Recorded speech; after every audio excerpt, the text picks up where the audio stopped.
kõige suurem, kõige karmim, kõige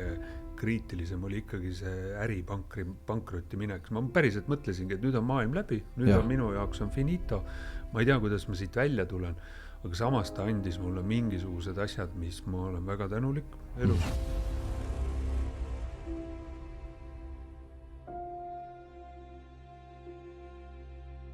Sind on väga palju meediast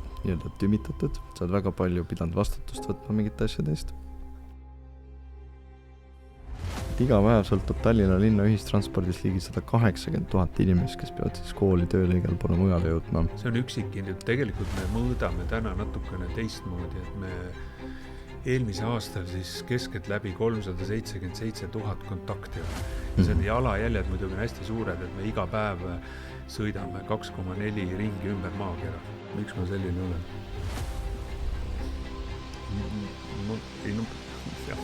See on hea küsimus, et paneb koputama vanama. Aga ma tahtsin tegelikult öelda seda, et tere tulemast vaatama QLA podcasti 51. saadet, kus me räägime siis kõigest, mis on seotud võitmisega nii eraelus kui ka äris, kuid ka trendikatest teemadest, spordist, investeerimisest, ettevõtlusest ja kõige enam neid huvitavad alati ikkagi need lood, mida meie põnevad külalised räägivad. Ja täna on meil külas väga pika staažiga siis inimene nimega Kaido Padar. Tervitas! Tere päevast! Ja kes siis Kaidot ei tea, Kaido on olnud, täna on siis Tallinna linna transpordi siis juhatuse esimees, aga oled olnud ka tegevdirektor erinevates positsioonides, müügijuht, avalike suhete juht ja ka isegi Eesti Posti või siis nii-öelda tänases nimega Omniva siis üks, kas siis juhtkonna liige, jah, päris juhatuse liige vist mitte. Aga väga erinev taust erinevates sektorites, avalik, erasektor, kombineerides ühest, nii-öelda sa vaheldasid seda väga nagu kuidagi huvitavalt, et mingi hetk olid erasektoris, teine et avalikus siis jälle tagasi, et kus sul, kas sul elu tõi ise neid võimalusi või sul oligi selline teadlik valik, et ma tahan nagu toimetada mõlemas? Mul on jah selline huvitav elu olnud, et ega ma ühel hetkel ei ole väga tahtnud ettevõtte juht olla või veel vähem siis juhatuse esimees või ma olen ka Transpordiameti peadirektor olnud 1,5 aastat, kus oli 800 inimest all juhtida, oli peaaegu üks suuremaid ja kõige mahukama teenuste paketiga ameteid üldse, aga minu karjäär hakkas peale sellega, et mul oli valida, ja ma olin viimane aasta see, kas ta läheb Vene sõjaväkke või kui ma saan ülikooli sisse, et siis ma ei saa ja siis hakkab Eesti riik, nii et mul on piisavalt vana juba, aga sellel hetkel ma tegin valiku, et ma ei julgenud majandust minna õppima ja ma läksin kehakultuuri õppima. Aga juba kehakultuuri ajal sai selgeks, et õpetaja palgaga ma küll elada ei taha ja panin enda äri püsti ja nagu ikka sellistel puhkudel äri läheb pankrotti ja ei oska, ei tea, ei ole majandusteadmusi, kõiki muid asju. Ja see oli päris karm aeg tegelikult, selles suhtes tekkisid võlad, tekkisid sellised küsimused, et miks üldse, kuidas üldse elad ja siis ma sain aru tegelikult endale, et seda, et ma ei taha vaene olla. Et ma tahaks niimoodi, et mu lähedastel oleks raha, mul endal oleks raha ja see karjäär on minu mõttes nagu tulnud ikkagi nagu läbi sellise sissetulekuga. Jah, ma olen ka väikest veidi ise erinevatel aktsiaturgudel tegelenud, oma väikeste ettevõtlust ka nüüd kõrvalt teinud, aga see karjäär on pigem nagu selles kontekstis mul läinud ja elu on mänginud kokku ja võib-olla esimene kohe selline soovitus podcasti kuulajatel on see, et juhtige ise enda karjääri. Et see on kõige olulisem selle asja juures, et kui te tunnete seda, et nüüd on vaja töökohta vahetada, siis vahetage. Või kui teil on vaja, et tunnete, et teie aeg hakkab kuidagi selles ettevõttes otsa saama, siis vahetage tööd, otsige, et ärge laske ennast koondada, ärge laske ennast kuskile madalamal positsioonil või nii ta läheb, nii et ja võib-olla teine pool on see, et mis minu karjääris on olnud, et ma ei ole kartnud võtta vastutust, et vastutus on alati see pool, kus, ja mis siin alati, mulle meeldivad ka suured asjad, nii et suured projektid on need, mis panevad alati peopesad higistama. Väga põnev. Sa mainisid vastutuse võtmist ja esmalt ka, ja ennist ka seda, et et kui tunned, et aeg hakkab lõppema, et siis võiks nagu vahetada. Minu kuidagi kogemus ütleb, et kas töökohti vahetatakse siis nii, et antakse soovitust teise ettevõttesse või siis tuleb siuke masskandideerimine, nii et aga mis soovituses annaks neile, kellel võib-olla ei ole seda tutvusringkonda või ei ole nagu seda looge tutvusi, et kindlasti ma soovitan, ütleme sellistele karjääri alguses olevatele inimestele, et proovige võimalikult laiaks tõmmata enda kasti, kus te olete. Ja kast tähendab seda, et kui te teete iga päev ühte samu liigutusi, käite tööl, poes, trennis, käite sõpradega vahepeal väljas, siis see kast ei ole enam sama suur paari aasta pärast, kui ta oli enne. Ehk ta jääb kitsamaks.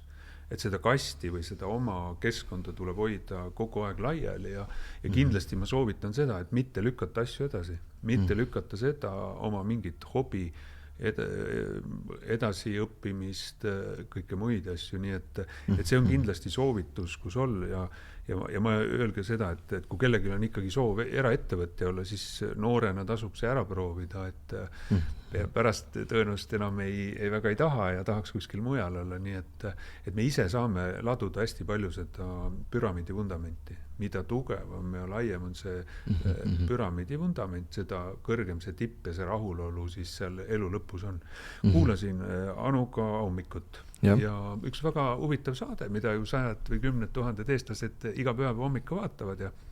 seal oli üks siis inimene, kes Hiiule saadab siis inimesi viimasele teekonnale või peab nendega viimaseid vestlusi. Ja ta ütles väga huvitav lause, mida ma olen ka enda elu motoks võtnud, et 90% inimestest pole elu lõpus rahul sellega, et kellegi jäi õppima minemata, kellegi ei lahutanud, kellegi ei julgenud töökohta vahetada, elukohta vahetada, proovida uusi asju ja nii edasi. Ja siis on see 10%, kes ütlevad, et ma olen tegelikult oma eluga rahul, ma võin rahulikult minna pilvepiirile ja olla seal ära, nii et kõik, kes mõtlevad, et tahavad ennast töös realiseerida, siis tänapäeval tahetakse igal mujal tööl realiseerida, siis proovige hoida seda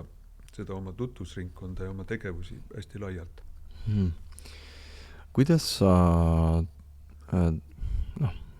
ma eeldan siis, ma ei taha eeldada, et on üritused ja igasugused eventid, aga kui näiteks hästi lihtsalt, et äkki mul ei ole midagi öelda talle või ma ei tea, mida öelda või kuidas sina tavaliselt oled tutvunud siis? Ja minul on see, et mina muidugi väga üritustel ei käi.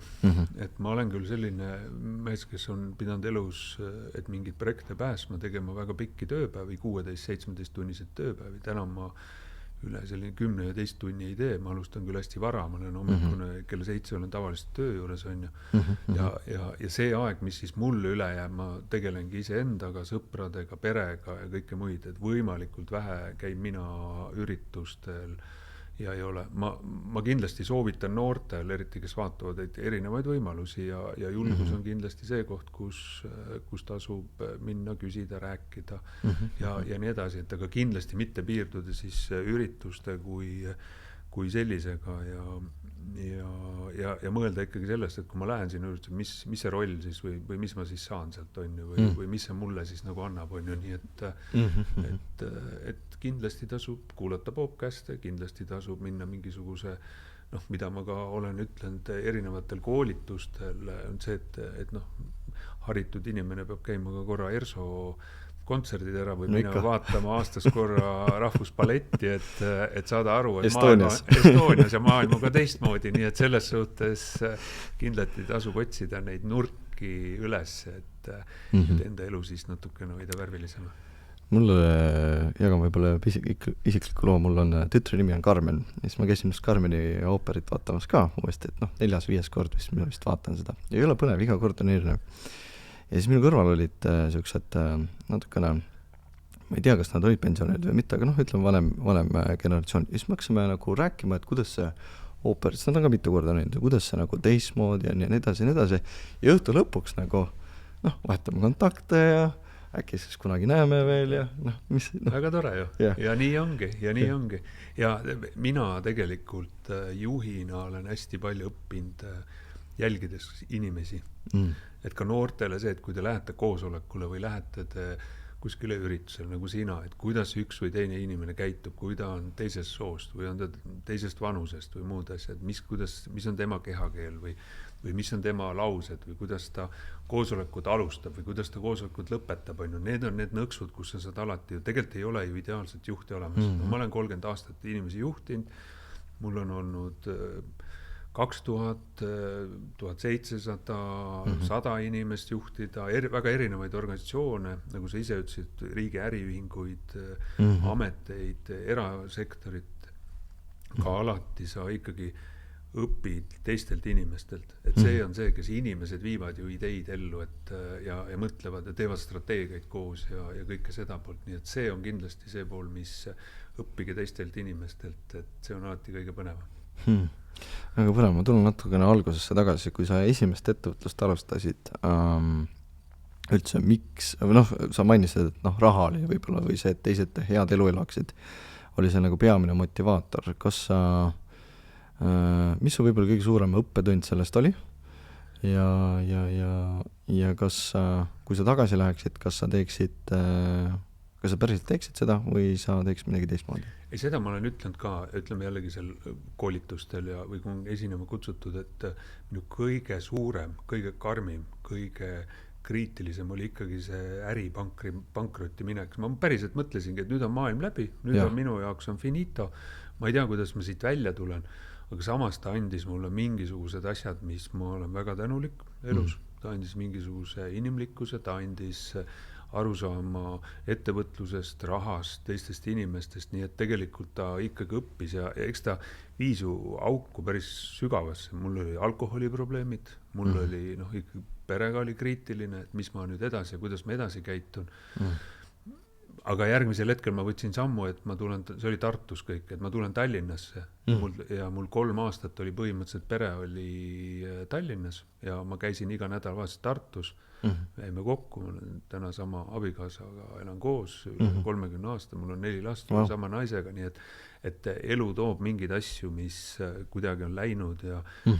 ma julgesin sellel hetkel võtta otsused tulla Tallinnasse ja kuna Tartus ma ei näinud, et ma saan mingit sellist tööd, mida ma päriselt teha tahaksin, nii et see oli kuidagi julgustan jälle teisi väikseid riske elus võtma. Väga põnev. Sa oled ka müügidirektor või müügijuht olnud ja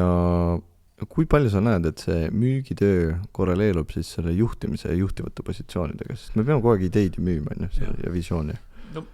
see annab julguse, müük annab alati julguse. Kas sa julged minna kliendi juurde, täiesti võõra. Meie nägime ka sinuga siin natuke enne saadet ja umbes 13. lause juures me leidsime ühisosa, et kuidas sa suudad nagu maha müüa. Ma ise arvan täna, et juhile tuleb rohkem kasuks kommunikatsiooni arusaamine, just nimelt selles vaates, et kuidas ma ühte ideed või teist müün, kuna ma kommunikeerin, ma ei tea, avalikkusele, organisatsioonile, siis kolleegile ja nii edasi kõik, aga müük annab eelkõige julguse, et kas ma suudan, ja kui sa müüd hästi, siis sa pead ise uskuma väga sellesse tootesse, juhtimine on natuke sama asi. Juhtimine on täpselt sama, et sa tegelikult usud seda organisatsiooni, mida sa teed, usud, et see saab paremaks, eeskujulikumaks, kõike seda poolt, nii et müük ja kogu selline, ja täna ütleme kindlasti nagu tippjuhtimises on lihtsam hakkama saada sul, kui sa oled ekstravert või väljapoole nagu elad, kui sissepoole elaja, et maailm on nii intensiivne ja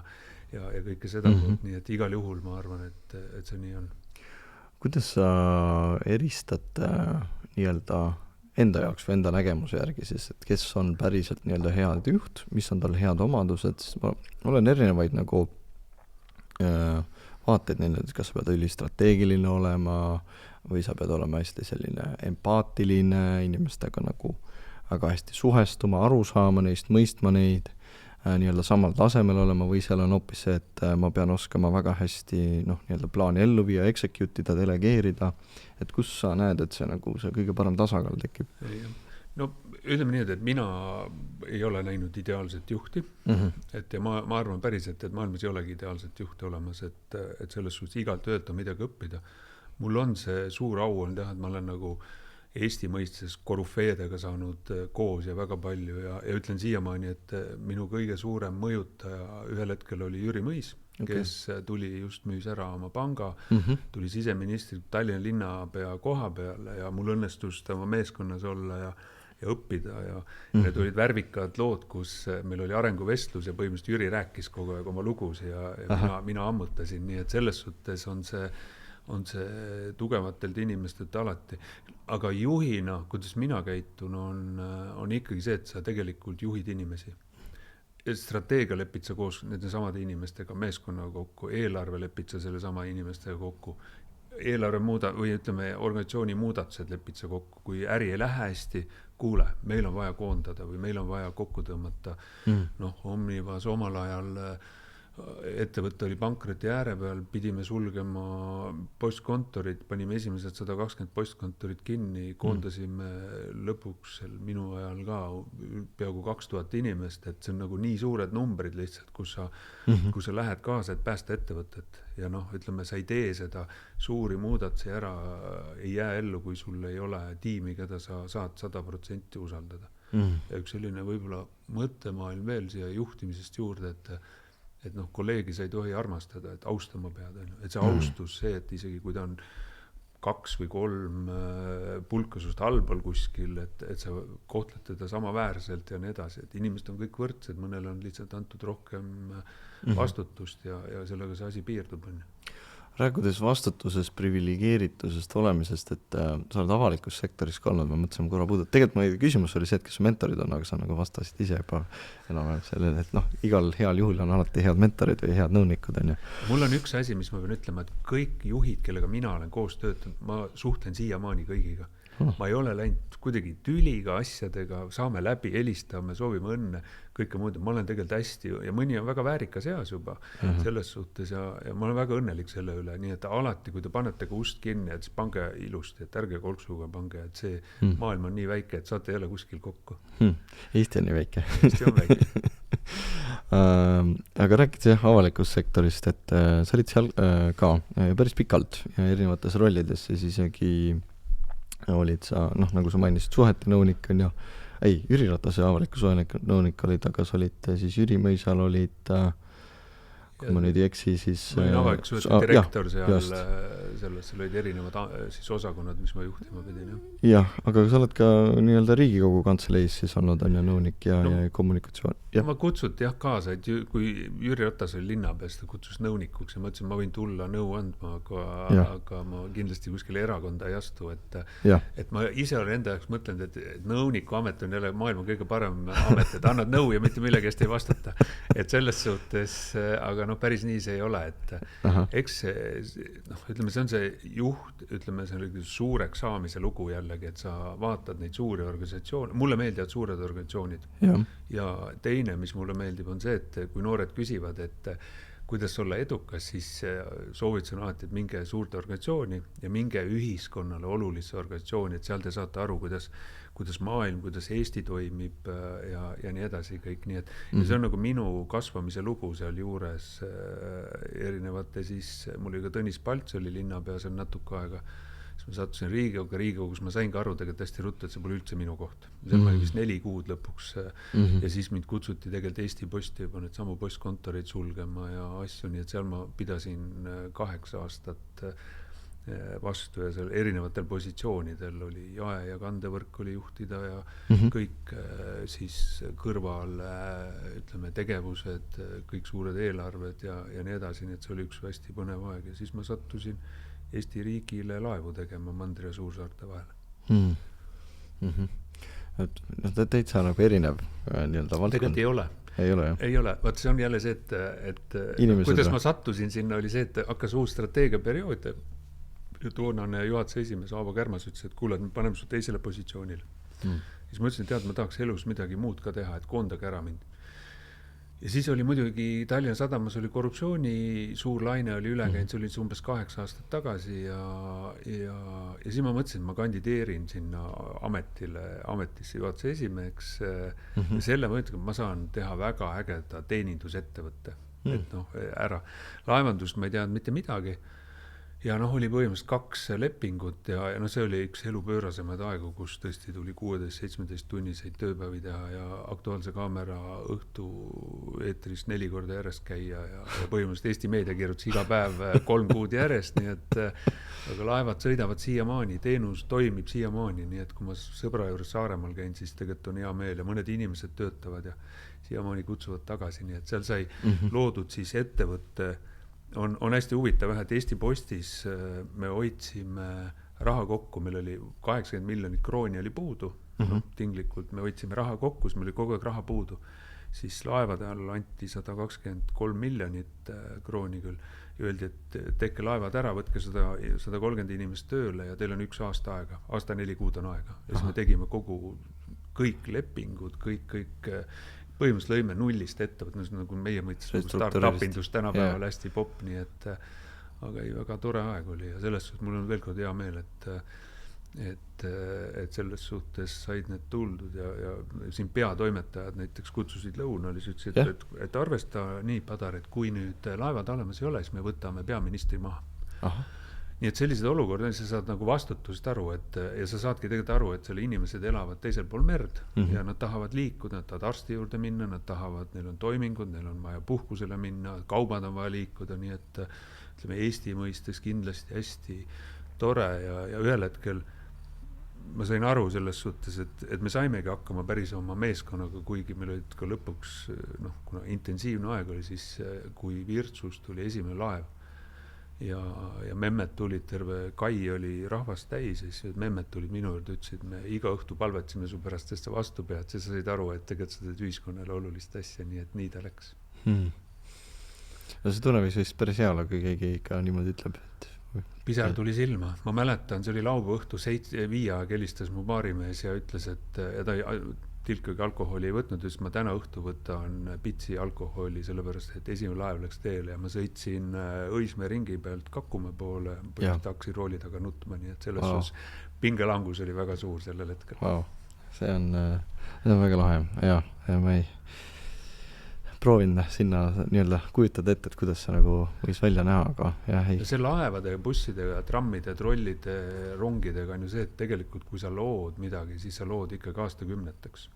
Täna need, ütleme, laevad on ka ikkagi selline 10 aastat eluiga, laevad on tegelikult uued, et kõik, kes sõidavad Saaremaa, Hiiumaa vahel, näevad, et tegelikult on ju laevad ilusad ja endiselt ja puhtad ja sõidavad graafikus ja nii edasi, et sama on ju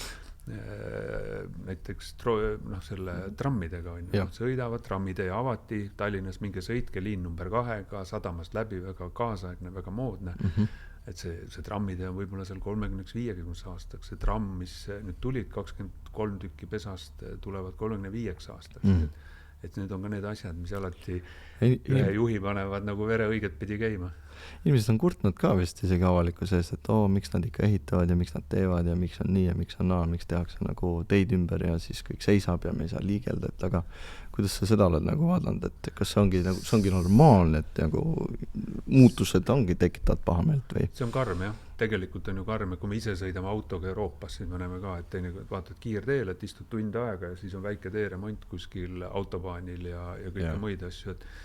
see on elu paratamatu osa. Et või me võime teistpidi öelda, et me oleme 21. sajandit, aga meil ei ole suurte linnade vahel 4-realisi maanteid, on ju, kus peaks üks nagu riigi põhimõte olema, sul on infra nagu hästi arenenud ja inimesed saavad turvaliselt ohutust liikuma, eelmine aasta vist sai surma Eesti maantel 64 või 65 inimest, mis on nagu väga-väga palju, on ju. Et need on need asjad, et see on alati ühiskonna kompromiss, on ju, ja teine on, et jah, et kuidas teha ehitusi kiiremalt, et see sama trammide näiteks ju tehti praktiliselt 3 kuud varem valmis, kui algselt lepingus kokku lepiti, aga täna on ehitusturg on selline, kus sul kannatab teha selliseid projekte. No mõistan. Ma kuulsin, et isegi seda teedeehitusest võeti nii-öelda avaliku rahamaa, et kuidas sa näed seda üldse, et see infrastruktuur peaks siis nagu paremini arenema või mis seal puudu on, et ma olen märganud ka trendi, et ma võin nüüd eksida siin, et infrastruktuuri investeeringud on üleüldiselt Euroopas nagu vähenenud, on olnud väga palju startupi investeeringuid AI tehnoloogiasektorisse, mis siis nii-öelda kas digitaliseeriks või siis, ma ei tea, automatiseeriks nagu tööprotsess ära, on ju. ja noh, et nüüd noh, transporditrendist võib-olla siis noh, jälle võin eksida, et sa võid nüüd parandada, et see reaalajas nagu jälgimine ja mõõdikud on ju, et noh, see on kõik ju tegelikult tehnoloogia on ju, et aga see päris infra, et sul on ikka vaja ja punktist A punkti B minna autoga või noh, mis iganes siis sõiduki ja vahendiga ja teisalt on see, et see noh, valgusfoor võiks ka nagu töötada, nii et ja ma nagu noh, trendid on, ma nüüd transpordisektoris hästi, enne olin siis loodud Transpordiameti peadirektor 1,5 aastat, et sain aru, et ametniku elu pole minu, aga mis me seal selle perioodi jooksul kokku leppisime, oli see, et tegelikult me teeme Eesti riigis projekte valmis just nimelt nende 4-realiste projekte. Et siis, kui raha tuleb, siis on valmis, sest üks selline lõigu valmimine võib võtta seal 5-6 aastat aega. Eelprojektid, projektid, siis on need avalikustamised, maade ostud, mäletan üks Tallinn-Pärnu vahel üks lõik, 100 maaomanikku öeldi, et 1,5 aastat läheb aega, et notaris tehingud ära teha. Väga pikk aeg Eesti riigile. Ehk tegelikult riik, ma loodan, et täna ka seda tehakse, et riik teeb ikkagi projektid valmis, kui tuleb ühel hetkel kas rahastamine või majandusolukord muutub, et ma olen küll seda meelt, et sellised Tallinn-Narva, Tallinn-Tartu, Tallinn-Pärnud, need peavad olema 4-realised, need põhimagistraalid, ja siis inimene elab ka seal, kus ta tahab. No, kui ta tahab Paides elada, siis ta elab, sest täna sa saab Tallinnast Paidesse sõita põhimõtteliselt 45 minutiga, tunni asemel, ja see on juba okei aeg, et igal juhul see võidab aega ja igal juhul on see ohutum. Mis puudutab üldisi trende, siis et noh, olles nüüd transpordisektoris ka viimased 2,5 aastat TLT-d juhtinud, on see, et ühistransport on muutumises, aga üldiselt ühistranspordi selline areng on maas autode arengust umbes selline 1,5-2 aastat. Et noh, on see siis mingisugused hübriidide, on see elektribusside, noh, vesinikust küll ka räägitakse ja nii edasi kõik, nii et ja üldiselt täna ikkagi sellise trammi, trolli ja bussi ehitajatel läheb hästi, et kui siin umbes 1,5 tagasi olid veel järjekord, et kui tahad uut bussi tellida, sul tekib tunne, et uue bussi on selline 8 kuud, siis täna on 14-18 kuud, nii et tegelikult pannakse rohkem raha, minnakse ikkagi rohepöördega kaasa, on ju sellised vanad diislid ära, aga mis on ka toonud, et mõned väga suured ettevõtted on pankrotti läinud, nii et see turg on muutuv ja noh, tegelikult ehitatakse ronge, katsetatakse, nii et selles suhtes ta on ikkagi täna muutumises ja tegelikult linnad, suured linnad panustavad oma sellise veeremi väljavahetamisele päris palju. Ma märkasin, et sa tõid siia korraks selle vesiniku, et ma märkasin üks hetk mitmeid aastaid tagasi, et bussid läksid siis nii-öelda hübriidseks CNG peale, on ju. Et kas ongi siis sellest tingitud, et oleme siis rohelisem linn ja oleme siis nii-öelda keskkonnasõbralikum justkui. Ja samal ajal märkasin, et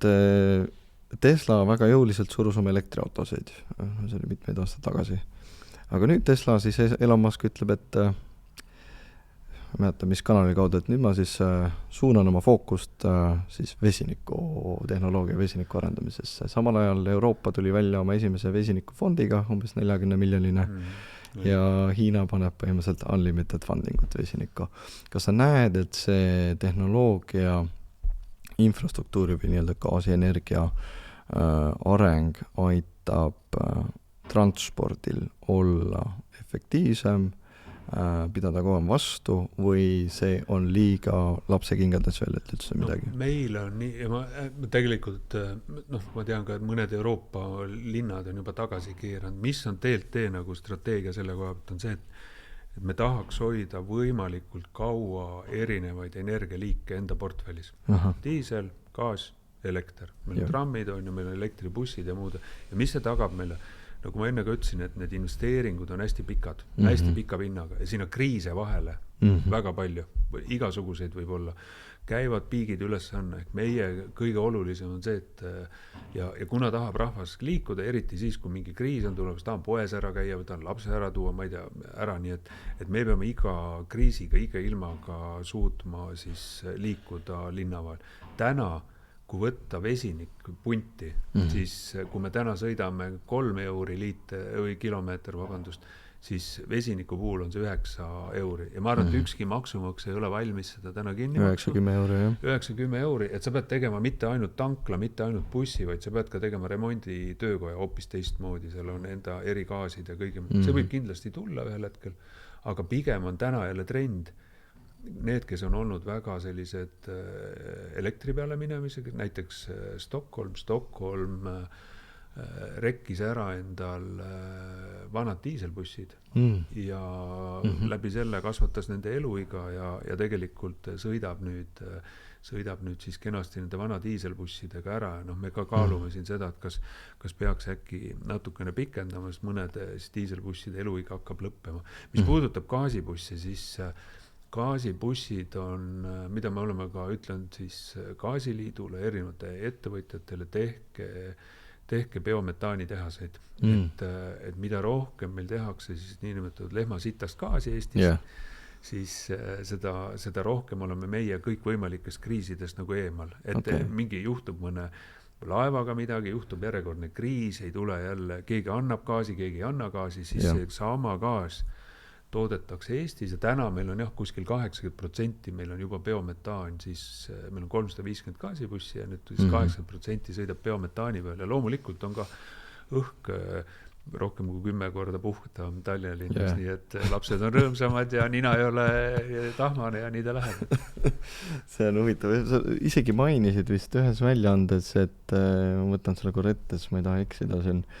et iga päev sõltub Tallinna linna ühistranspordis ligi 180 000 inimest, kes peavad siis kooli tööle igal poole mujale jõudma. See on üksikindiviid. Tegelikult me mõõdame täna natukene teistmoodi, et me eelmise aastal siis keskelt läbi 377 000 kontakti oli meil ära, nii et mõni tõstis 4 korda, mõni 1 korda, kui me mõtleme, et Tallinna linnas elab kuskil 450 000, siis ütleme, peaaegu iga tallinlane siis liigub korra päevas nagu meiega ja see on jalajäljed muidugi on hästi suured, et me iga päev sõidame 2,4 ringi ümber maakera siin vahel, nii et iga päev on põhimõtteliselt meie ühikuid on 600 tükki linna vahel, on siis sotsiaaltransport, trammid, bussid, teenindav personal, nii et selles suhtes me oleme hästi suure kilometraažiga, 36,8 miljonit kilomeetrit sõitsime eelmine aasta siin Tallinna vahel maha, nii et selles suhtes väga suured ja väga jõhkrad numbrid. Jaa, see on tõesti raske on nagu mõõta oma peas, et mitu ringi ma teen. Aga kuidas sa näed, et see tulevik üldse siis liigub, et miks sa võtsid selle positsiooni esiteks vastu ja teiseks on see, et kas sa näed, kus üldse Tallinna linnatransport või Transpordiamet siis võiks 10-20 aasta lõikes olla, et kui me võtame pikaajalisema horisondi. Eestis on nagu raske, et me ei mõtle 5 aastat ette, et Jaapanis on, et äriplaan ei ole, kui 20 aastat ei ole. Ja, mina tegelikult TLT-s tulin puhtalt sellepärast, et ma nägin endale juhina väljakutset. Ma nägin juhina seda, et see ettevõte on arengus 10 aastat maas, ütlen ausalt. Ja ma nägin seda, et ma suudan selle ettevõtte viia sellise tasemele, kus teenindus tõuseb, kus inimesed tahavad tööd teha, kus inimesed on selle kaubamärgi üle uhked ja see roll ka ühiskonnas nagu kasvab, ja see on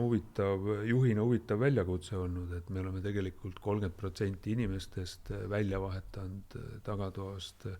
meil on üle 2000 inimese töötab, me oleme 150 inimest ära saatnud, et oma protsessi efektiivistada, me oleme juhtimiskeskuse teinud, mis 24 tundi nagu põhimõtteliselt pääste või politseiametis, kus juhib kogu seda liiklus või neid 600 ühikut, mis on liikluses ja nii edasi, nii et selles suhtes on kindlasti ettevõtte juhina olnud huvitav. Ja teine jällegi see, et ta on olnud suur ja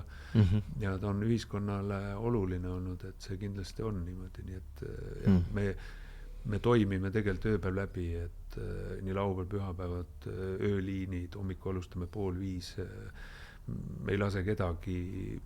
rooli, kui hommikul mõnigi väike promillikene välja puhutakse ja kõrvaldame ära ja paneme uue, nii et juhi rooli, nii et meil on ka alati ülekatte, et kui sina tahad hommikul minna, ma ei tea, lennujaama näiteks ühistransport, mitte takso kui autoga, et siis see buss peab tulemusel seal 6 aega ja sind ära viima näiteks. Nii et see on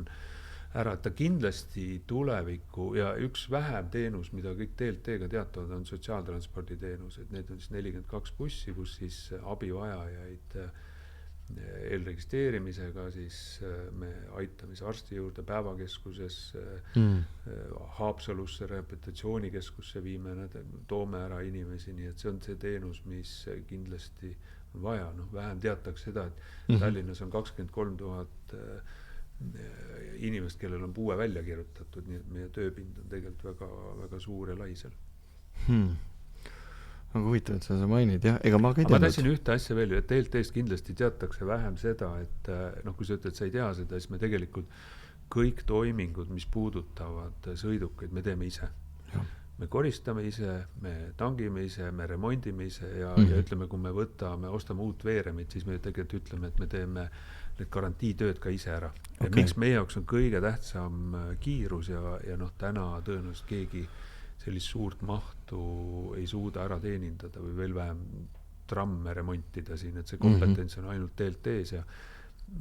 sõitjate või leping, mis meil on siis Tallinna linnaga on meil, ütleb ka ära, et 99,7% peab olema liin teenindatud. Okay. Täna see protsent on 99,97, nii et meil on praktiliselt nagu Põhja-Koreas on 100%, igal juhul bussi saadame välja ja kõik on hästi, nii et selles suhtes ära. Et iga ilmaga, igas olukorras. Iga ilmaga, igas olukorras. Vaadates teisi Euroopa, sa tõid Stockholmi näiteks, on ju. Ma olin just Bilbaos, Hispaanias. Ma ei tahtnud bussiga minna sõitma. Kohe teadlikult. Oli võimalus, aga mõtlesin, et ma jalutan või siis võtan takso, on ju. Ja vaatasin, et ei ole seda nii-öelda mugavust, et pane kiip vastu või nii-öelda, et nagu tundus nagu oleks, Bilbao on üks arenenumaid linnasid, ma tegin natuke tausta, et kommertslinna nii-öelda üks kommertskeskuseid ja üks paremini toimivaid nii-öelda industry või tööstus nii-öelda koht, välja arvatud Madrid ja kõik suured linnad. Aga tunnet ei olnud sellist, et vaatad, et nagu high-tech või nagu just tulid Tallinnasse, ilm on küll hall, aga kõik on nii digitaalne, lennujaamad, kõik asjad. Frankfurdi lennujaamas vaatasin, QR-koodi luges, aga ei olnud sama lihtne kui Tallinna lennujaamas minna lennuka peale, et samad kiired protsessid, et ülikaua liigub. Et kuidas sa võrdleksid teisi linnasi ja miks on siis kuidas teie siis nagu seda oma rolli või tandemit täidate selle nii-öelda võrreldes, ma ei tea, teiste? Klient on püha alati ja klient on õigus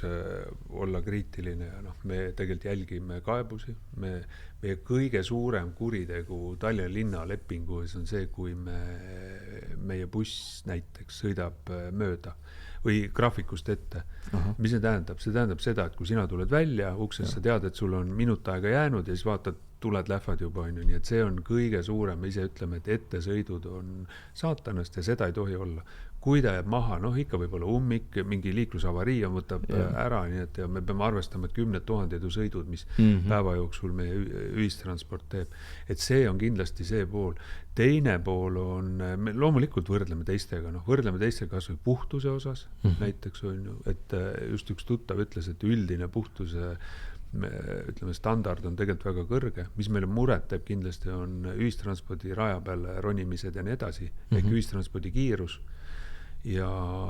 nii ta on, et ega seal muud ei ole, me ise hästi palju täna panustame sõidukijuhtide teenindusse, et viisakus, vormi kandmine, Erki Raasukast nägin 3 kuud tagasi ja kõik, mis tunnevad, pole vaja tutvustada, ütles, et kuule, mis te nende ühistranspordi sõidukijuhtide teinud oled, et nad on nii viisakad ja nad on vormis ja nii edasi, siis et see hakkab tekkima selline uhkus TLT ja selle töö vahel, et nad ise ka ütlevad juba sõidukijuhid, et nad saavad aru, kui ühiskonnale olulist teenust nad pakuvad, nii et eks ongi juhtide nagu roll, et kuidas sa seda ettevõtet keerad ja mismoodi teed ja eks sinna investeeringute otsused juurde, meil on tegelikult jällegi, et me ei paista välja, aga meil on 5 suurt territooriumi, meil on 34 lõppjaama, kus buss siis puhkab, käib tualetis, sööb võileiba või alustab liini on ju, või lõpetab liini, nii et 34 kohta üle linna, kus me siis tegelikult asume, nii et iga väike liigutus, mis me paremaks teha, on ära. Ja loomulikult meil on professionaalne kretinism, et kui me sõidame laupäeval linnavahel, siis me vaatame bussijuhte juhtidena ja kuidas nad käituvad või trammijuhte, ja kui me lähme välismaale kuskil, siis me vaatame, kui puhtad on seal, on see metroo või teine, ütleme, graffitid näiteks, et nii kui meil on graffiti, eriti armastatakse trammidele graffiteid teha, siis see tramm võetakse. Mis pärast on? See on käinud ja me teame seda, et isegi Soomest on gastroleerimas käidud, mõne oleme ka niimoodi vaikselt kätte saanud, aga see millegipärast on jah, et aga see tähendab tegelikult seda, et see tramm võetakse liinilt ära. Okay. Ja see tähendab seda, et keegi on õnnetu ja keegi on pahane teelt tee peale ja nii edasi kõik, nii et eks see on üks nokk kinni, saba lahti olukord. Aga kindlasti, ütleme, mida on teistelt õppida, Oslo näide on väga hea näide, kus Oslo vahetas 40 diiselbussi 60 elektribussi vastu. Ja see Bilbao näite, ma toon Oslo näite, kus ta ütles tegelikult, et see on, ja samasugune mees siis nagu mina ütles, et see on maailma, tema ajaloos, ja ta oli ka, ma arvan, umbes minu vanur, ütles, et kõige halvem investeering, mis tehtud on. Siis ma küsisin, kuidas? Ta ütles, et näed, meil on samasugused talved nagu teil. Siis nad annavad juttu, et see range sõidab seal, ma ei tea, 400 kilti, tegelikult sõidab 200 kilti, on ju, siis on ära. Ja ta ütles ka, et kui ma tõin enne näite, et meie teenindus standard või see number on täna 99,97, siis neil oli 90. Siis ma ütlesin ka talle, et tõenäoliselt mind oleks maha võetud selle peale, et rahulolematus oleks nii suur olnud, et 380 000 inimest, kes iga päev sõidab, 38 poleks saanud sõita 1000, nii et tõenäoliselt oleks rahvas röökinud ja rahvas karjud. Et need otsused, mis on väga pikaajalist, tuleb teha õigesti ja need on keerulised, nii et neid on. Kui pikk see otsustusprotsess siis on, sa tõid otsustamised, kui palju neid nii-öelda third parties või üldse nii-öelda direct partiseid nii-öelda otsustusprotsessis key influencer inimesi on, kas sa pead kaasama sinna riigi, valitsuse, sest et sul on avaliku sektori ettevõtte, ja selleks, et ühte nii-öelda väikest muudatust teha, tavaliselt selles suures kellavärgis on ju kogu see eeltöö nagu ülipikk versus eraettevõtte. Ja muidugi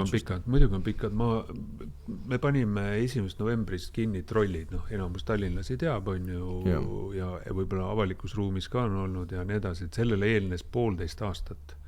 selgitustööd, et nende eluiga on läbi ja see on ebaturvaline ja vesi tilgub pähe ja põrandad on ära ja raamid on läbi mädanenud ja nii edasi.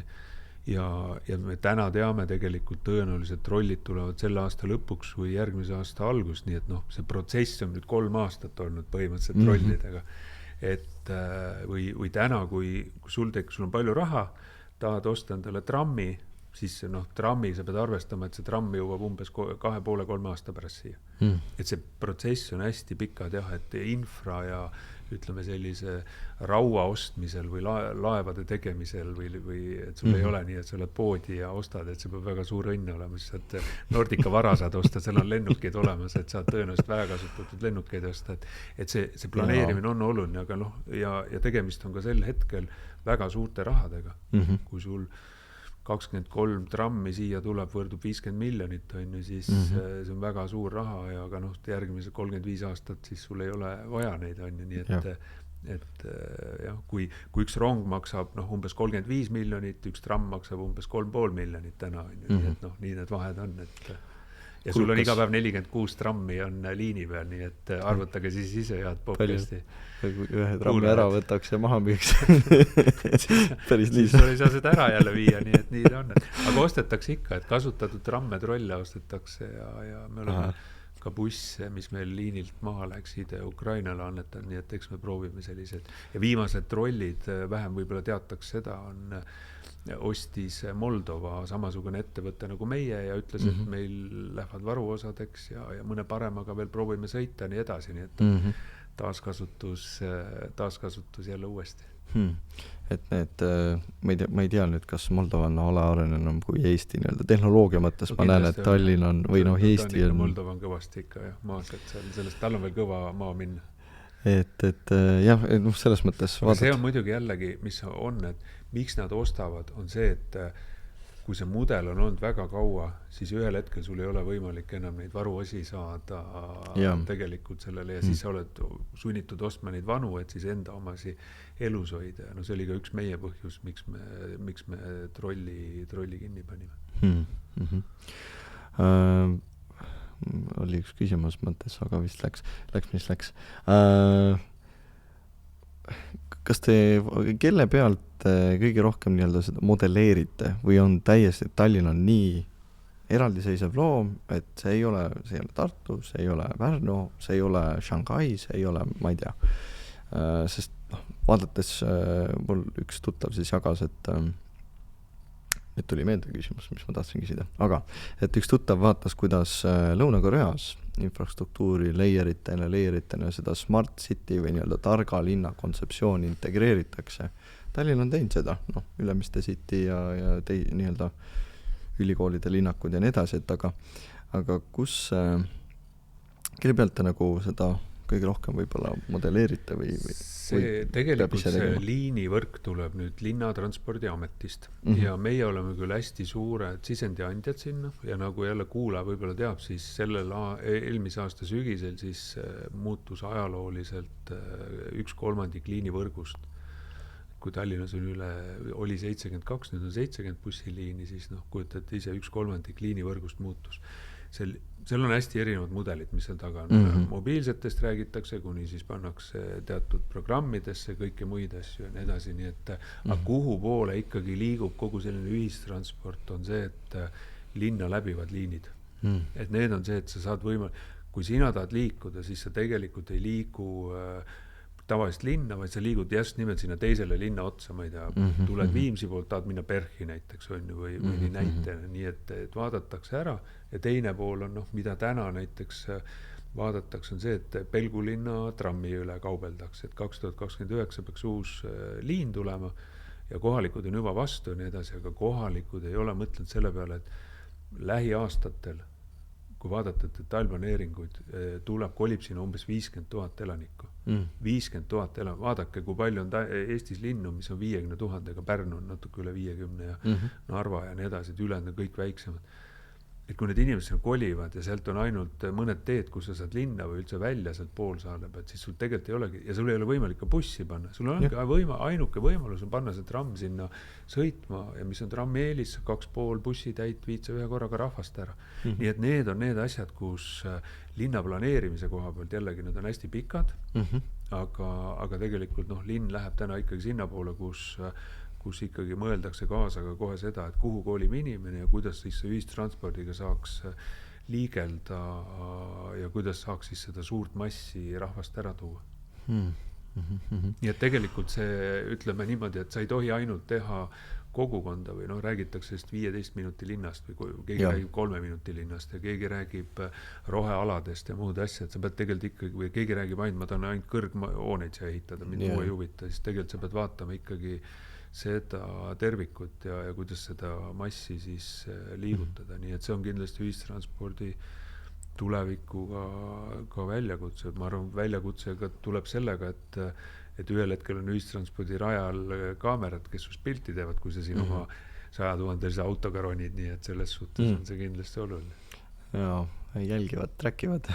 ja ära ja tuled, juba on SMS, et ära enam raja peale tule, nii et kindlasti see läheb. Ja see on ju tegelikult arenenud maades juba olemas, kui sa vaatad, meil on lihtsalt,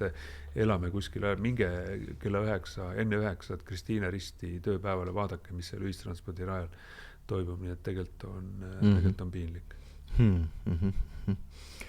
Ma mõtlesin, ma küsin selle kohta, et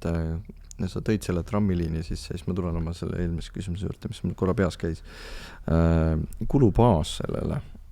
et teha ühte trammiliini nii-öelda sõltuvalt ka pikkusest, et kui palju kilometraaži tuleb. Maksumaksja ei maksab selle eest sisuliselt. Hästi palju on ka Euroopa Liidu toetusid olnud. Hästi palju kasutatakse üldse ühistranspordi pluss siis taristu ehitamisel ka siin see vana 2,5 kilomeetrit, mis juurde tuli ka põhimõtteliselt ära. Üks kilomeeter on ikkagi, peame arvestama selline üle paari millini, et selles suhtes on suured rahad ja nii ta on. ja Euroopa Liidu, kas see toetuse initsiatiiv on siis ma olen märganud, ma ei tea, kas see on nüüd tõsi või mitte, et Eesti üldiselt on kasutanud neid üsna hästi võrreldes näiteks Rumeeniaga. Ikka on jah, ma arvan ka suures, kuigi on kindlasti sektoreid, kus vähem on ju, kindlasti rohkem, aga selliseid infrainvesteeringuid ja kas või teedeehitust enne või praegust rammiteedeehitust või mingi rohetranspordi, Eesti riik teeb ju täna 5. laeva Mandri ja Suursaarte vahele, samamoodi on selle Euroopa Liidu vahendid on ju nii edasi kõik, nii et või Rail Baltic on ju hea näide, kus ju tegelikult ütleme enamus 80% vist või palju seal oli, see täpselt protsent tuleb ju kõik Euroopa Liidu maksumaksjana, et kindlasti ütleme tark riik on see, kes oma infrastruktuuri ja ütleme sellist inimeste liikumist ikkagi võimalikult palju sellist raha ära kasutab ja töösse paneb, nii et ja kõik tegelikult Tallinn-Tartud ja Tallinn-Pärnud, kõik on ehitatud ikkagi ju Euroopa Liidu vahes mingil määral, nii et selles suhtes on targalt käitutud. Mu tegelikult see küsimus oligi Rail Baltica kohta, aga hea, et sa tegelikult ise selle sisse tõid, et mis ta oli 90 miljonine projekt siis uudistest või raadiosaadetest olen kuulnud, et vähemalt 20 aastat. Mõned ütlevad, et alla 50 aasta pole nagu võimalikki. Nii pikalt on tehtud, väga palju raha on sisse läinud ja väga nii-öelda veniv protsess olnud. Vestlesin eile ühe Läti endise pankuriga ja tema ütles, et väga kurb, et Riiast läheb mööda. Ja probleem, tema siis sõnad, ei tea, kas nüüd päris faktiliselt õige on või mitte, aga ütles, et nad peavad selle jupi sinna ehitama, et see nii-öelda ära connectiks ja see kulu on nii jõhker ja siis, kui nad seda tegid või esitlesid siis nii-öelda seda esimest projekti faasi, siis numbrid, mis pandi, olid 2019 aasta omad, võrreldes siis, kas oli 2021 aasta, kui nad esitasid. Täiesti valesti arvutatud numbrid, väiksemad numbrid, sellepärast on kallimaks läinud ja terve rahvas nagu kisab sellepärast. Mina olen üldiselt hästi suur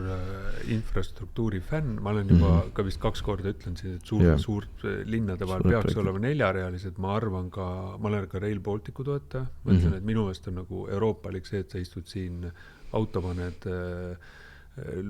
rongi peale ja lähed, võtad restoranis ühe kalja ja lähed magad välja ja hommik oled juba hopsti kuskil Varssavist möödas on ju,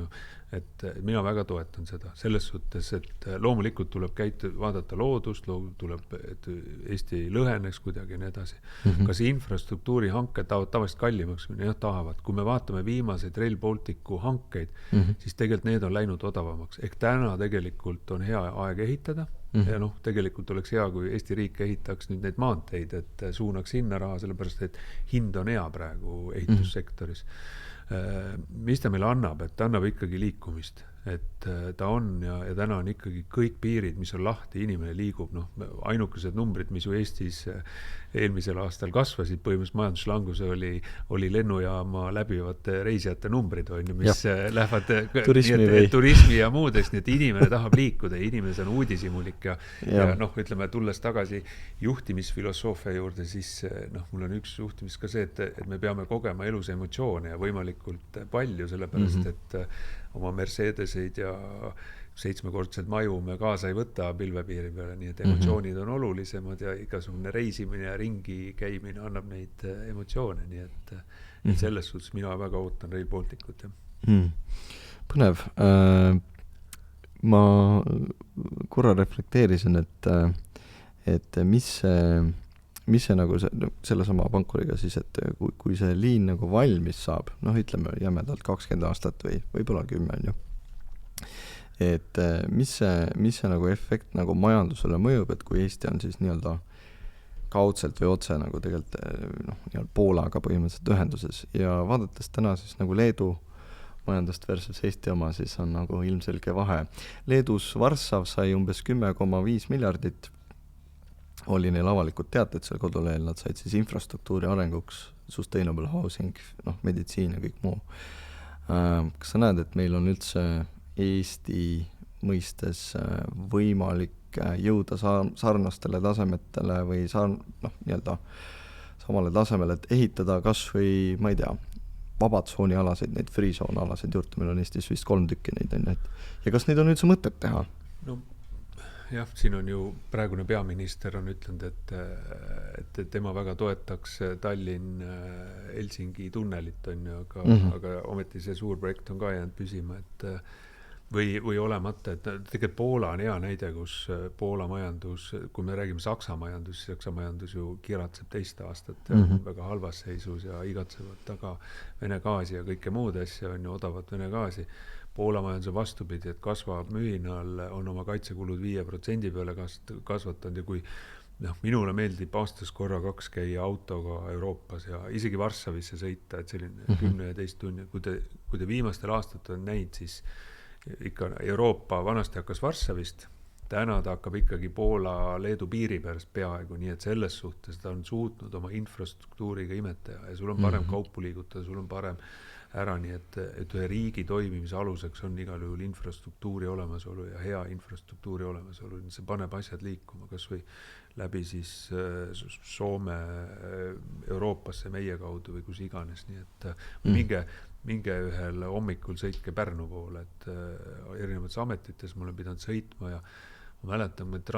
Riigitranspordiameti juht see oli siis nüüd umbes 3 aastat tagasi, et ma sõitsin ja ma lugesin ära, mul tuli 11 rekat järjest vastu. 11 rekat, mis on teistpidi hea, majandus on tore, kaubad liiguvad, kõik muud asjad, aga ohutus ja kõik muud asjad, nii et kindlasti mingisugused mahud lähevad raudtee peale, ma ei ole väga suur raudteeekspert ära Rail Balticu mõttes, mingid muud asjad, kindlasti see on see julgeolekuobjekt ja kõik muud asjad seal juures, nii et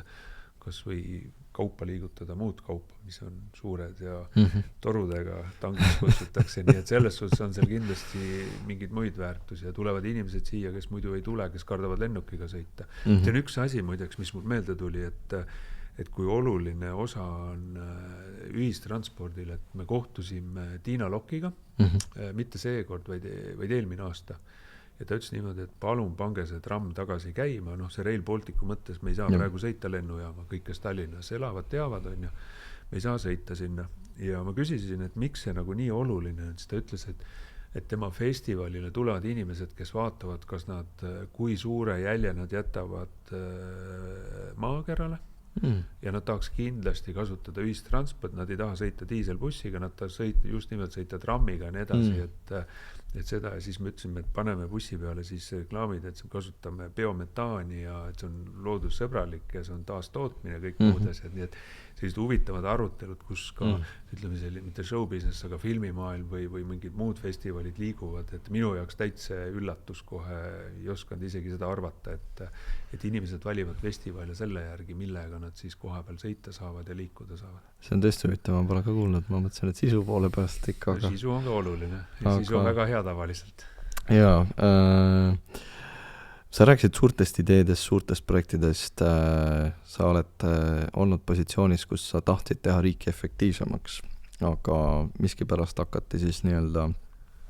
vastu võitlema või kedagi ametis kangutama lahti ja nii edasi ja otsima siis nii-öelda tõestusmaterjali või evidentsi. Ma ei taha sinna detailselt minna, aga lihtsalt võib-olla lühidalt miks ja mis su ja teine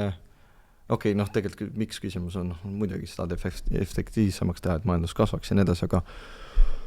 aga kus sul see nagu soov või mõte tuli, et ma tahan just riiki teha efektiivsemaks, mitte siis jääda erasektorisse? Jah. Ja see on huvitav, et see, kuidas ma sattusin sinna, et mul lõppes 3 aasta leping Tallexiga ja ma Tallexi tegelikult ka omanikele ütlesin, et tegelikult teil on vaja nüüd ehitustaustaga inimest, et mina ei ole see, kes teie nüüd ehitusprojekte siin edasi viib, on ju. Hakkasin ringi vaatasin, et 3 ametit on kokku pandud, VDT, lennundus ja siis Maanteeamet on ju, ja otsiti peadirektorit, no see oli üldse huvitav, et 4 vooru, kuidas seda valiti ja 4 kuud oli, ma ei ole kunagi sellist asja. Miks ma siin läksin, ma mõtlesin, et ma tunnen Eesti riiki, aga ma kord ei tundnud üldse, et see oli täitsa nagu ära ja siis ma sain aru, et mingid inimestel olid ootused selle sama koha peale, siis need inimesed sõimasid mul näotäis, et ma võtsin nende koha ära, mina ei teadnud, et riigis on jagatud kohti ja olid väga pahased ja muud ja siis ühel hetkel hakkas see sama trall, et hakkas eelarve ja mina ei ole harjunud võlgu elama, mõtlesin, et me peame tegema midagi ja kui need 3 ametit kokku tõsteti, siis kõik need 800 inimest töötasid siis ühes ametis, üks inimene oli vähem, sellepärast ei saanud sellist kohta, nagu ta tahtis. Ja siis me selle aasta jooksul 80 inimest saatsime ära, tegime struktuurimuudatusi, kõike muid asju, aga kui sa oled olnud väga pikalt ametnik ja sul ei ole teist kogemus, siis sa arvad, et sa oled maailma kõige parem ja tekkis hästi palju vaenlasi, et käidi kaebamas igale poole, politseisse, mindi mu vanade töökohta, taheti osta kompromiteerivat materjali, et mu elu ära rikkuda, mindi isiklikuks ja kõike muid asju, nii et siis ma sain nagu aru, et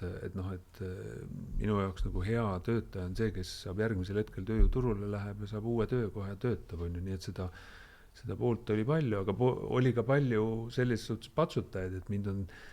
viimase aja jooksul 2 korda riiki tagasi kutsutud, küll vaikselt niimoodi, et tule appi uuesti ja ma ei ole täna läinud, aga need üllatusi täis, kuidas meil on mingi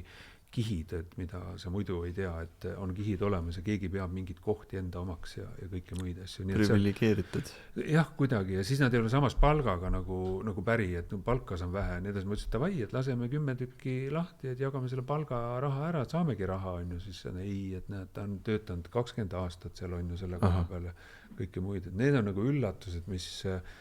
mis nagu kuidagi nagu ära ja mis on nagu ametniku elu puhul nagu mulle nagu ei meeldi on see, et sa ei saa nagu eelarvet ise juhtida, et sulle nagu antakse pirukas ette, siis nüüd sa pead selle järgi elama, on ju. Ja siis on sul seadused ja määrused ja kõik muud asjad seal ja siis on poliitiline lobi käib, siis on ametnikke, teiste ametnikke, sul on veel kõik muud asjad seal, meedia huvi hästi suur kogu aeg seal juures, nii et see oli see huvitav aeg ja see 1,5 aastat oli ikkagi, aga ma ei kahetse midagi elus, et alati saad sa paremaks teatud kriitilist olukordades ja siis tuli see TLT, et nii ta on praegu. Ma lähen natuke tagasi sellest, läheme nüüd Transpordiametist ja siis avalikus sekkus tagasi, et su enda isiklik karjäär või nii-öelda areng, professionaalne areng kui ka personaalne areng. Ma sain aru, praegu sa võid parandada, kui me eksin, et sind on väga palju meediast nii-öelda tümitatud, sa oled väga palju pidanud vastutust võtma mingite asjade eest ja võib-olla isegi teiste asjade eest, mis võib-olla ei oleks pidanud olema, aga juhtide värk. Küllap on palju võite ja kaotusi, aga mida see sõna sinu jaoks üldiselt tähendab? Sest iga inimese jaoks võib see olla erinev. Kõik, ma hakkan veel kaugemalt, et kõik, kes tahavad avaliku sektori tööle minna, et teil peab olema 3 oskust või omadust peab olema. Teil peab olema kommunikatsiooni arusaam, teil peab olema ühiskonna tunnetus ja teil peab olema selline, ütleme, kus ma nüüd ütlen siis nagu selline, see, et sind nagu põhimõtteliselt ära ei süüa, nahaalsus mingil määral, jah, ütleme, see on õige, jah, et selles võttes, et teil peab nagu 3 asja, kui teil need on olemas, siis te tõenäoliselt jääte ellu, on ju. Ütleme nii ka, mul on üks kord mindud isiklikuks, mind rünnati põhimõtteliselt ja ka riigis on tegelikult kokku lepitud see, et üks ametnik, teist ametnikku või üksteist ei nagu tambi, on ju, aga minul mindi ühes kohas väga isiklikuks, minu ema helistas, see on väga äärmuslik, aga minu ema helistas, see oli Aktuaalses Kaameras ja nuttis, ütles, et missuga nüüd tehakse, siis helistas naine, ütles, et kas nüüd hakkab sinu nagu eemaldamine tööjõuturult, on ju, ma olin siis lahkunud juba Transpordiametist, on ju. Ja see päädis sellega, et mul ema võttis nii isiklikult, et põhimõtteliselt 2 päeva pärast suri ära. Et süda sai nii kõva laksu ja nii edasi, nii et ütleme nii, et kui sa oled avalikus elutegelane, siis kui minnakse isiklikus, mida tavaliselt minnakse, siis sinu lähedased saavad alati kõige rohkem pihta. Et seda peab arvestama alati, et ära, kui on poliitiline mäng, nagu väga palju Riigikogus tehakse ja kõike muid asju, nii et teadlik valik ka kõigele, et hoidke oma pereasjad ja muud asjad alati, ütleme, avalikust ruumist, ärge ronige sinna kollasse meediasse ja kõike mujale, nii et teil on endal lihtsam ellu jääda ja kõik, mis on business as usual, on business as usual, nii et selles suhtes tuleb olla. Ja see on küll seda poolt, et kui meedia küsib kommentaari, siis selle aja, kui te olete isegi keskastme juht või kui te muud, siis te peate alati selle aja leidma, et tema teeb oma tööd ja küll ta siis armastab ja üldiselt. Ma ütlen ka niimoodi, et Eesti meedia on mind armastanud, et isegi ma ikka panen ta positiivse poole peale kohe kindlasti. aga võitmine kui sõnana? No võit on ikka, laevad olid need, kus olid väga kriitiline ja kindlasti mõtlen, nagu siis ma sain aru, et kui ma praegu ära ei tee seda oma meeskonnaga, meil oli tegelikult üliäge meeskond lõpuks seal koos, et siis ma põhimõtteliselt olen Eesti riiki alt vedanud, et siis see oli nagu see koht, kus oli nagu hästi emotsionaalne, aga neid teisi on veel olnud, et ma olen riigi äriühingute nõukogu liikmeid pannud, neid on üle 26 nõukogu vist on Eestis ja 130 liiget umbes määranud sinna selline ühiskondlikku tööd teinud, et ma olen täna Riigi Kinnisvara nõukogu esimees, vaatan seda poolt, ma olen ühe eraettevõtte nõukogus, kus ma saan eraettevõtte poole pealt ennast vormis hoida, nii et ma olen suutnud ka või püüan hoida enda sellist tekki hästi laia, et seal, kus küsitakse, tuleb jagada ja tuleb anda ja saad ise ka paremaks jälle. Kui sa kuulajale, vaatajale mõtled, et mis on sinu siis nii-öelda kogu selle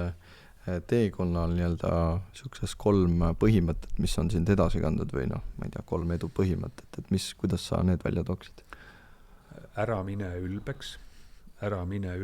mitte kunagi ära mine ülbeks, ära unusta oma sõpru ja lähedasi, et see on ka see, et sa võid ära ja viimane on ikkagi see, et juhi ise enda elu, et ära lase teistel juhtida, et püüdke läbi mõelda oma tegevused, asjad, nädala kaupa kasvõi, et mina hästi palju, mind juhib kalender seda, aga ma ikkagi vaatan sinu kalendrisse ja kus ma olema pean ja kui ma täpselt ei ole, et siis et aeg on meie kõige kallim vara, et arvestage sellega, et aegade tagasi ei keera, et see ei ole lihtsalt võimalik, et kõik sekundid, mis te elate, et elage mitte kõva leegiga, vaid elake nagu läbimõeldud ja sisukalt, et see annab midagi, et sina oled see nädal pankuriga suhtlenud, mis on väga tore, käisid välismaal, mis annab jälle teistmoodi mõttemaailma sulle nii edasi, et need on need väiksed tükid, mis su inimesena paremaks teeb ja sa ei pea ju lõpus olema väga kõva karjääri tegema, vaid sa pead olema elu lõpus rahul see, mis sa teinud oled ja kuidas sa elanud oled. Väga hea mõte, sellega võiks nagu otsad kokku tõmmata, aga mul on veel üks küsimus tegelikult tagakuklas. Meil on siuke huvitav traditsioon, küsime alati külaliselt küsimuse, mida eelmine külaline siis nagu esitas. Aga eelmine külaline või eelmise saate külaline kunagi ei tea, kes on järgmine külaline. Ja siis eelmine saate külaline küsis, et miks see inimene on just selline, nagu ta praegu on?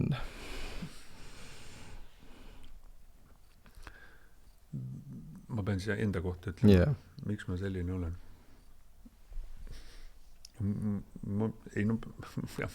See hea küsimus, et paneb kokutama vanamehe. Aga ma tahtsin tegelikult öelda seda, et ma olen sellepärast, et mul on enda käekiri, ma olen sellepärast, et mul on head lapsed, toredad lapsed, saavad ise hakkama. Mul on 2 toredat kassi, kes saavad ka omaga hakka ja mul on kuldkala ka ja ma saan käia õhtuti kõndimas, mul on aasta keskmine on 12 000 sammu, nii et tehke järgi, et peaaegu iga õhtu ma panen ketsid jalga, teen väikse ringi, et see aitab mul eluga hakkama saada, nii et sellepärast mul ongi hästi kõik, et tipp-topp. Sellepärast, et siis hea perekond, lemmikloomad ja siis sõbrad ja siis kõndimine hoiab elus tervena ja aktiivsena ja olen kuulnud, sporditreenerid ütlevad, et mitte jooksmine ei ole see, mida sa tahad, vaid kõndimine, sest see on... Ma väga arvan niimoodi vaikselt, ikka sörgin ka, ma ei saa öelda päris, aga mul on see, et proovin hoida ühte ülikonna numbrit, et see on umbes viimased 20 aastat õnnestunud, et see on kõige olulisem. Siis on ikka päris hästi. Ei ole nii rikas, et minna iga aasta osta uued ülikonnad, et mulle meeldib ülikonda kanda, nii et nii ta on. Mulle ka, aga see sama numbri hoidmine, ma saan vanemaks, et siis hakkad ühesõnaga. Jäta meelde. Rohkem kõndima. Aga aitäh sulle, et sa tulid, et sa jagasid. Aitäh. Ja kuulajatele, vaatajatele ka, et kindlasti pane kommentaaridesse üks mõte, mis sa kaasa võtsid ja siis tehke 12 000 sammu järgi. Et aga hüva, aitäh ja näeme siis juba järgmises osas.